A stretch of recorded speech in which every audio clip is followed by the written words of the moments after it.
समय पहले की बात है।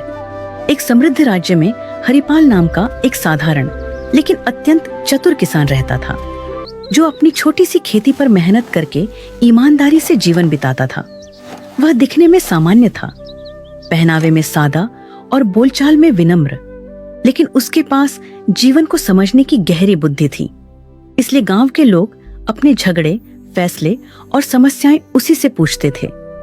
उसी राज्य के राजा वीरसेन न्यायप्रिय और विद्वान थे, पर उनके मन में एक चिंता थी कि आजकल लोग केवल किताबों का ज्ञान दिखाते हैं, जबकि सच्ची बुद्धि बहुत कम लोगों में होती है।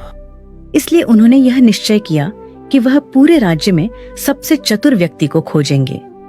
राजा ने घोषणा करवाई कि जो व्यक्ति उनकी परीक्षा में सफल होगा, उसे सम्मान और पुरस्कार मिलेगा।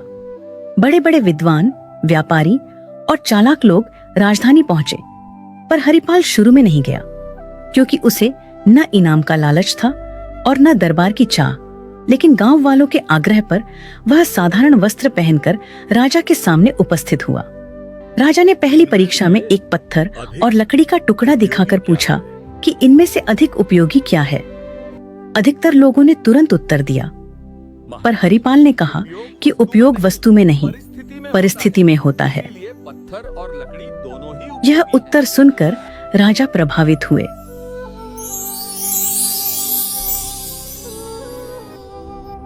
दूसरी परीक्षा में राजा ने पानी का घड़ा और सोने की थैली रखकर पूछा कि प्यासा मुसाफिर क्या चुनेगा। जहां लोग धन की ओर झुके, वहीं हरिपाल ने कहा, महाराज, जीवन रहेगा तभी धन काम आएगा। और राजा और प्रसन्न हो गए। अब तीसरी और सबसे कठिन परीक्षा आई। राजा ने आदेश दिया कि सभी लोगों को एक रात महल के बगीचे में रहना होगा और सुबह तक ऐसा फल लाना होगा जो न जमीन पर गिरा हो और न ही बहुत ऊंचाई पर हो। साथ ही किसी भी पहरेदार को नाराज नहीं करना होगा। बाकी सब लोग इस परीक्षा को नामुमकिन मानकर पीछे हट गए, पर हरिपाल ने हार नहीं मारी। रात भर सोचने के बाद हरिपाल को समझ आया कि राजा ने यह नहीं कहा था कि फल केवल पेड़ से ही तोड़ा जाए, बल्कि यह कहा था कि फल न तो जमीन पर गिरा हो और न ही बहुत ऊंचाई पर हो। सुबह होते ही उसने महल के बगीचे में लगे फूलों के पौधों और झाड़ियों को ध्यान से देखा।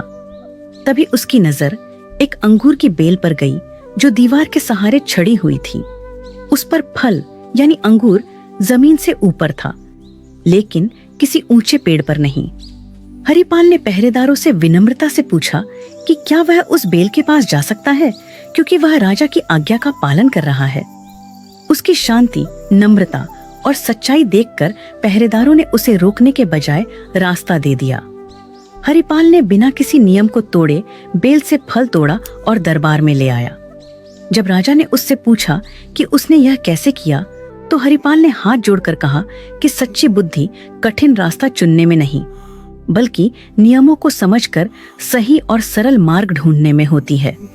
यह सुनकर राजा वीरसेन अत्यंत प्रसन्न हुए और उन्होंने घोषणा की कि हरिपाल ही सच्चा चतुर है, क्योंकि उसने ज्ञान, धैर्य और व्यवहार तीनों का संतुलन दिखाया है।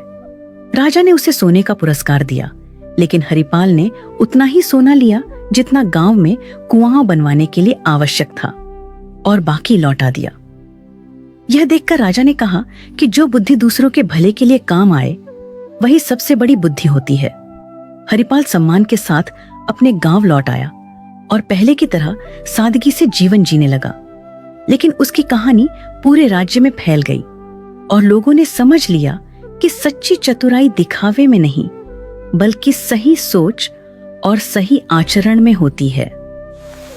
सीख: सच्ची बुद्धि वही है जो नियमों को समझे, अहंकार से दूर रहे और अपने साथ साथ दूसरों का भी भला करे।